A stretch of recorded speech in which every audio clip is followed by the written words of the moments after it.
Well, you must be pleased with some of the things you saw on Saturday against Norwich, not least the youngsters that played.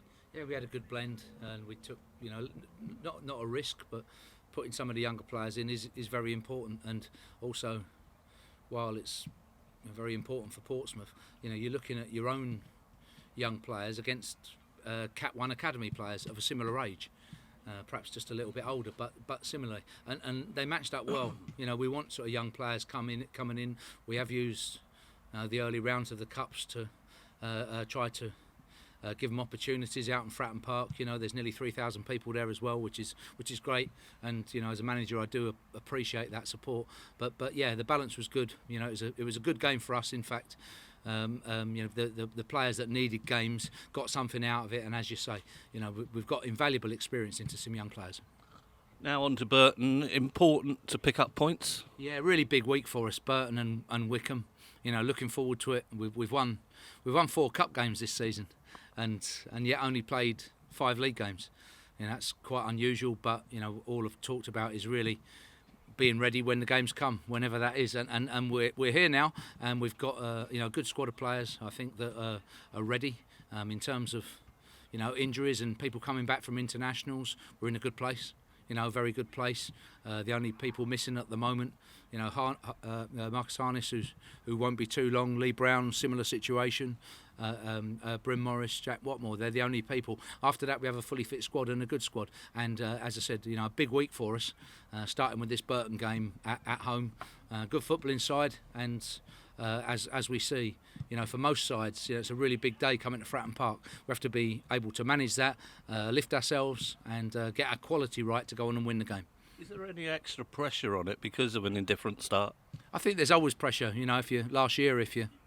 If you're top and you start really well, you want to stay there and you want to keep winning. So in professional football, whichever position you're in the league, you have to win the next game, and that's it. And we're similar to that. It's a big week for us, and performance-wise, against some sides that have started well. We have to be ready, and our performances, and then ultimately our results have to be good enough. We talked about the youngsters, of course. Ellis Harrison also gave you food for thought again. Yeah, he did, and he's a very powerful centre forward to send late in the game when I've switched him. In our 4-3-3 system, I do think he can play in the wide areas as well. Maybe not give us, let's say, the trickery of a Marcus Harness or a Ryan Williams, but he can give us a lot of power and good heading ability on the far post if we get crosses in down the left-hand side, which with Brown and Handstrop playing, we do get a number of crosses from that side. So it gives us an option. He gives us right along our front 3 positions. We feel a good addition and a good player to what we have. Been working on throw-ins out there today. Is that an understated art of the game? We've just worked through, right the way from different patterns. Goal kicks from one end, goal kicks from the other. As you say, throw-ins in every area, both for and against, are very important. And making sure that, you can get that cohesion going.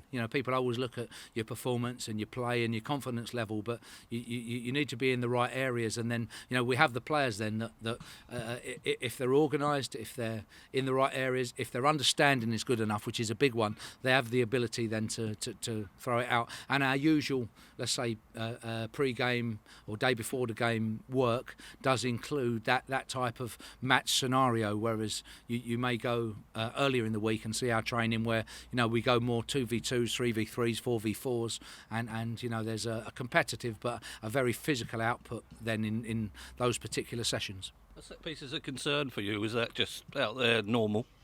They're always a concern for us. They're always a part of it. And if we're looking at our goals conceded, if you like, there's been 1 or 2 that we haven't been happy with, and they've been key ones. If you're looking at the equalising goal or the one that got back in the game at Sunderland, obviously then the Coventry one from a long throw, which went from 3-2 to 3-3. They're key ones, and points, confidence level, momentum. They're big things. So yes, we always concentrate on them. We do recognise that they are a big part of it, not the whole part, but part of a working week should be set pieces. Yes.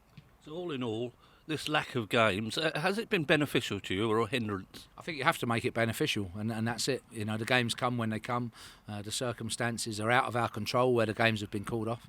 Nobody, nobody in, let's say, our board or our office could have done anything about it. And then after that, my message to the players is just simply be ready when the games come. And yes, if you have a long training spell, make it worthwhile and be constructive in that period.